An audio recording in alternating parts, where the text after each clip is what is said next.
Salam Bapak Ibu, selamat pagi, senang berjumpa kembali. Saya merindukan ketemuan ini dan sangat menyenangkan buat saya. Terima kasih Pak Pendeta Pastor Yongki yang beri kesempatan ini.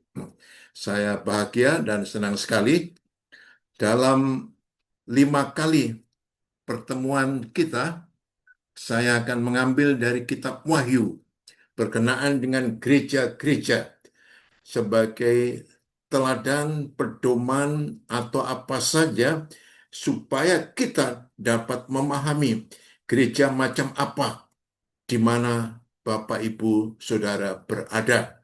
Jadi kita selama 5 kali nanti Pak Pastor memberikan saya kesempatan itu, maka hari ini kita akan belajar berkenaan dengan kitab Wahyu. Ya, pasal 2 ayat 1 sampai dengan 7. Tinggalkan kasih yang mula-mula. Saya akan membaca ayat-ayat ini dulu supaya ada dasar yang jelas apa yang akan saya sampaikan tidak akan jauh dari kebenaran firman ini. Kepada jemaat di Efesus, tuliskanlah kepada malaikat jemaat di Efesus, inilah firman dari Dia yang memegang ketujuh bintang itu di tangan kanannya dan berjalan antara ketujuh kaki dian emas itu. Aku tahu segala pekerjaanmu, baik jerih payahmu maupun ketekunanmu. Aku tahu bahwa engkau tidak dapat sabar terhadap orang-orang jahat, bahwa engkau telah mencobai mereka yang menyebut dirinya rasul, tetapi yang sebenarnya tidak demikian, bahwa engkau telah mendapati mereka pendusta, dan engkau tetap sabar dan menderita oleh karena namaku, dan engkau tidak mengenal lelah. Namun demikian aku mencela engkau, karena engkau telah meninggalkan kasihmu yang semula. Sebab itu ingatlah betapa dalamnya engkau telah jatuh, bertobatlah dan lakukanlah lagi apa yang semula engkau lakukan. Jika tidak demikian, aku akan datang kepadamu dan aku akan mengambil kaki dianmu dari tempatnya jikalau engkau tidak bertobat. Tetapi ini yang ada padamu, yaitu engkau membenci segala perbuatan pengikut-pengikut Nikolaus yang juga kubenci. Siapa bertelinga, hendaklah mendengarkan apa yang dikatakan Roh kepada jemaat-jemaat. Barang siapa menang, dia akan kuberi makan dari pohon kehidupan yang ada di Taman Firdaus Allah. Oke, next. Ya, next. Ya. Baik, kitab Wahyu ini mencatat karakter dari jemaat Efesus. Jemaat ini berisi orang-orang yang cinta akan firman Tuhan, suka belajar, dan berusaha untuk hidup kudus. Namun jemaat ini memiliki penyakit parah, ya. Kehilangan kasih mula-mula, yaitu kehilangan semangat first love. Ketika kasih sudah mulai hambar atau luntur, hubungan pun menjadi terdampak. Allah mau agar jemaatnya tetap memiliki perasaan seperti seorang yang sedang memiliki first love. Jemaat Efesus menjadi contoh akan tegurannya karena mereka meninggalkan suasana jatuh cinta. Ibu bapak yang sudah dewasa pernah jatuh cinta yang pertama, ya. Dan Tuhan Yesus menegur mereka betapa jemaat Efesus memiliki karakteristik yang luar biasa. Mereka jijik dan begitu kritis kepada ajaran-ajaran yang menyimpang. Dan itu semestinya baik untuk dilakukan jemaat Kristus. Next. Ya. Mari kita lihat, tidak semuanya jelek, tetapi ini yang kita akan lihat. Ada pujian, yaitu pelayanan mantap, doktrin yang sehat, Mereka melayani dengan keras, ya. Tahu pekerjaan, bekerja melayani mati-matian dalam hidup mereka kepada Kristus. Komitmen untuk suatu pelayanan. Tidak ada kemalasan, kelelahan, dan mereka tahu kapan kerja, layani, atau tidak. Tak seorang pun senang dengan kemalasan itu. Dan mereka tak seorang pun mau menyimpang daripada ajaran Yesus, ya, ajaran Yesus. Mereka sabar, yang kedua, berbeban, bertahan, berdiri teguh, melayani Kristus, menghadapi cobaan, kesulitan, bahkan kekurangan. Mereka belajar firman Tuhan, kabarkan Injil, dan menolong mereka yang memerlukan. Ya, saya sangat terkenal dengan BMC yang di Philadelphia, pelayanan yang bersifat apa firman, tetapi juga bersifat materi yang disebut holistik. Ya, holistik. Mereka membenci ajaran sesat. Ya, mereka senang dengan ajaran-ajaran yang benar, yang benar. Mereka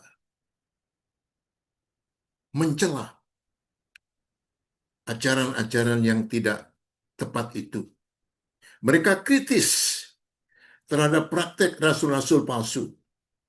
Mereka tidak menyukai pelayan-pelayan palsu, seolah-olah memberitakan firman tetapi diputarbalikkan. Itu kejatuhan Adam dan Hawa, seperti mendengar firman yang disampaikan oleh ular, tetapi hanya sebagian. Karenanya itulah tidak teliti, tidak memahami dengan benar, maka Adam dan Hawa jatuh. Kita kadang-kadang hanya mendengar sebagian firman, tetapi tidak utuh, Ibu Bapak, dan kita terkecoh masuk di dalam kesesatan. Tetapi mereka penuh dengan pengabdian, tidak menelalah. Ini gambaran gereja yang benar, penuh dengan penyerahan kepada Kristus, loyal, penuh pengabdian. Gereja di dunia ini ada sekitar 30.000 macam. Kalau ditanya gereja mana yang benar? Semua gereja benar ketika Yesus adalah kepala gereja dan Alkitab sebagai pedomannya. Ya, pedomannya. Itulah sebabnya setiap orang harus menjadi anggota gereja. Kalau Anda tidak menjadi anggota gereja, artinya Anda di luar gereja. Kalau Anda di luar gereja, walaupun percaya Yesus, Anda di luar tubuh Kristus. Artinya apa? Anda tidak diselamatkan. Ya, mungkin Anda mendengar ganjil itu, tetapi itulah yang katakan firman Tuhan. Jadi semua carang harus bergabung dengan pokoknya. Tangan harus bergabung dengan tubuh. Dan jemaat itu adalah tubuh Kristus, dan Kristus adalah kepala gereja. Jadi Bapak harus menjadi anggota gereja apapun, betapapun gereja itu adalah tubuh Kristus. Jadi penting sekali. Next. Ya. Tetapi Yesus menegur, ya, berkenaan dengan apa yang mereka lakukan. Bagaimana tegurannya? Mereka telah kehilangan rasa terhadap Kristus. Bagaimana kehilangan rasa itu? Dari penilaian Yesus, kita menemukan bahwa first love, kasih mula-mula, atau kasih semula, merupakan hal yang sangat penting. Hal inilah yang ditegaskan oleh Tuhan Yesus kepada jemaat di Efesus. Dan Tuhan Yesus memandang bahwa jemaat di Efesus sudah kehilangan kasih itu. Dan mereka melakukan tanpa kasih. Seorang yang kehilangan kasih kepada Yesus, kasih yang semula, perasaan dan tingkah lakunya kepada seorang yang seharusnya dikasih dan menjadi hambar. Sama seperti perasaan seorang suami istri yang sudah kehilangan kasihnya kepada pasangannya, sehingga rumah tangganya pun menjadi hambar. Kalau Anda tidak setia kepada Tuhan, tidak setia ke gereja, tidak suka pelayanan, artinya sudah hambar kasih Anda kepada Tuhan. Ya, mungkin Anda masih berkata, aku bagian dari gereja itu sama. Aku suami dari istri, tetapi kalau tidak ada kasih, Bapak, suasananya menjadi kurang nyaman. Ya, itulah sebabnya kenapa sebagian orang Kristen tidak bahagia, tidak sukacita, tidak damai karena kasihnya hambar, tidak memiliki kasih Kristus. Nanti saya jelaskan di akhir bagian ini. Ya, kita hanya berbicara kasih, tetapi tidak hidup di dalam kasih. Begini, knowing, understanding, doing. Anda tahu Alkitab. Anda mengerti Alkitab. Ya. Tetapi kalau Anda tidak melakukan, Anda tidak mendapat apa-apa. If you know, if you understand, but without doing is nothing. Itu maknanya. Itulah sebabnya sebagian orang Kristen hambar, lelah, lemah, tidak memiliki sukacita, damai, sejahtera, antusiasme di dalam kehidupannya bergereja, melayani, dan kesetiaannya. Next. Maka Tuhan kemudian memanggil mereka bertobat dan kembali. Kembali. Ada nasihat agar gereja kembali kepadanya sebagaimana umat berserakan kemana-mana. Tuhan memanggil mereka kembali. Itu seperti bangsa Israel, ya, yang diaspora. Kemudian Tuhan mengembalikan, mengumpulkan, menyatukan kembali. Lalu diingatkan di situ, ya, diingatkan di situ, bagaimana, dari mana jemaat di Efesus itu jatuh, ya, jatuh. Ibu bapak dan saudara sekalian, maka mereka berkata, ingatlah betapa dalamnya engkau telah jatuh. Bertobatlah. Kata yang digunakan dalam bahasa Alkitab adalah dalam bentuk aorist imperatif, artinya merupakan perintah yang menuntut tindakan segera. Kalau Anda tidak setia, tidak tekun, tidak senang untuk beribadah, kembali.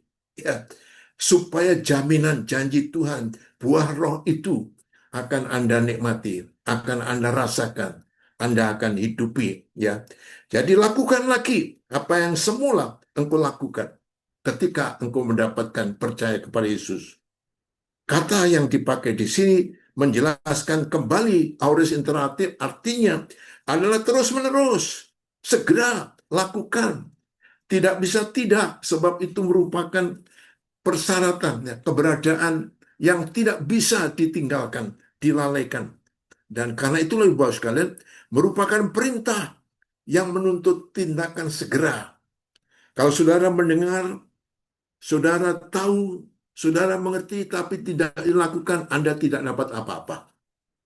Anda capek ke gereja, Anda capek melayani, Anda capek ini dan itu, tetapi hidup Anda tidak mencerminkan kehidupan kealahan, ya, kealahan.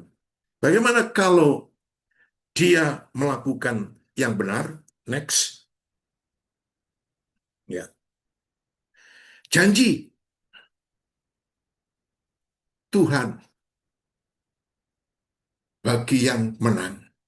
Ada janji yang diberikan, yaitu yang menang. Arti kata menang ialah idea dari konflik dan perjuangan. Ya.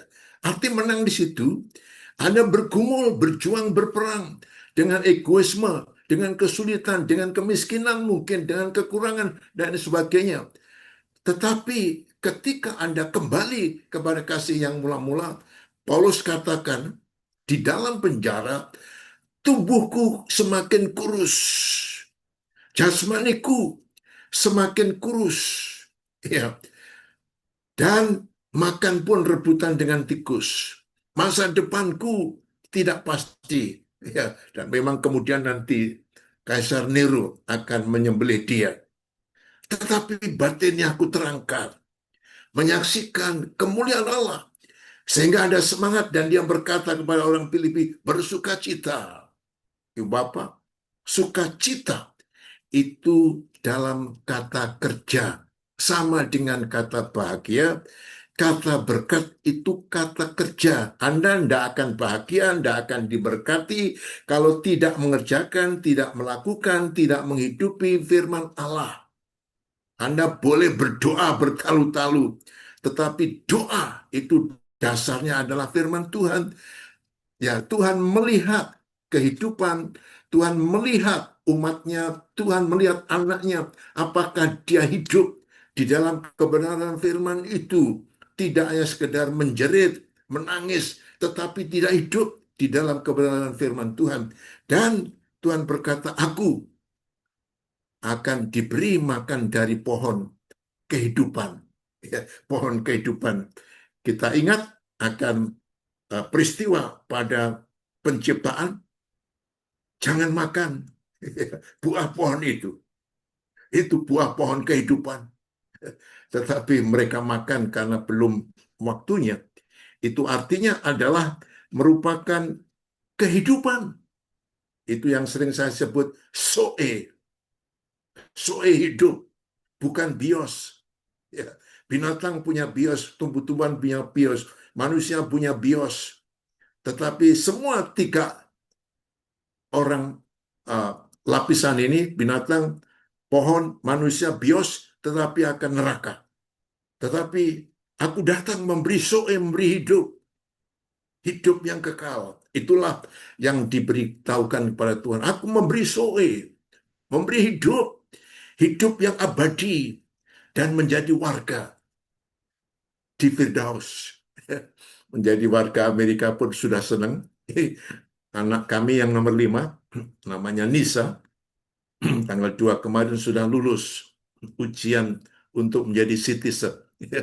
Dia tinggal di New York juga. Ya, dia beritahu kami bahagia sekali.